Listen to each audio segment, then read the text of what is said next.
اس مرد مجاہد کا نام ہے جو سیاسی اعتبار سے جنگجو بھی تھا، لڑاکو بھی تھا، بے شک بے شک، اور سیاست کا کافی ماہر جناب مختار، سیاسی پیشن گوئی کی جناب مختار نے امام حسن کے لیے کہ حسن کا قاتل حسن کے گھر میں موجود ہے، اور وہ پیشن گوئی جناب مختار کی پوری ہوئی۔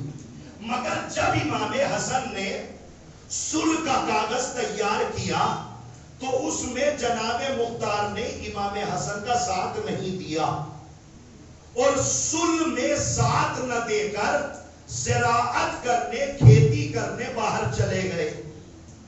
جب صلح کے نتائج آئے امام حسن کی صلح کے، تو جناب مختار شرمندہ ہوئے، اور شرمندہ ہو کے کہنے لگے مجھے امام حسن کا ساتھ دینا چاہیے تھا صلح میں، مگر میں نے ساتھ نہیں دیا، مگر اب کیا کیا جائے، وقت گزر گیا۔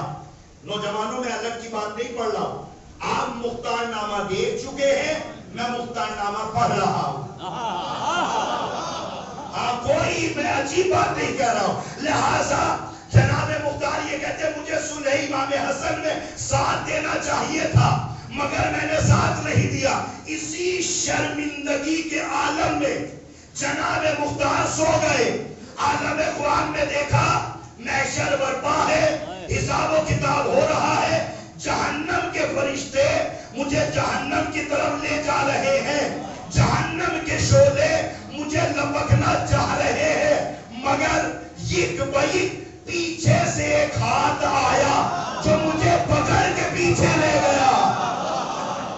سبحان اللہ، میں نے پوری تقریر کر دی ہے، آپ کی مرضی، آپ جیسے چاہیں ویسے سنیں۔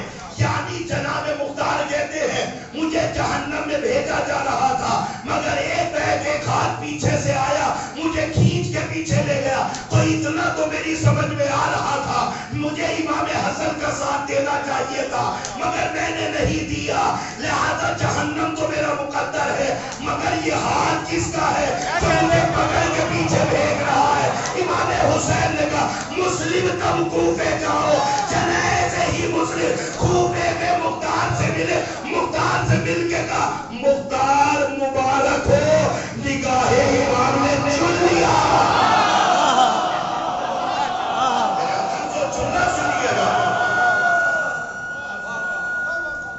مختار مبارک ہو، تمہیں نگاہ امام نے چن لیا۔ اس جملے پہ آپ بولے، مگر اس اعتبار سے نہیں بولے جس اعتبار سے میں نے جملہ کہا، وہ جملہ سن لیجیے۔ مختار مبارک ہو، تمہیں نگاہ امام نے چن لیا۔ جیسے ہی جناب مسلم نے کہا مختار مبارک ہو، تمہیں نگاہ امام نے چن لیا، مختار فوراً سجدہ شکر میں گئے اور جا کے کہنے لگے اب سمجھ میں آیا یہ ہاتھ کس کا تھا۔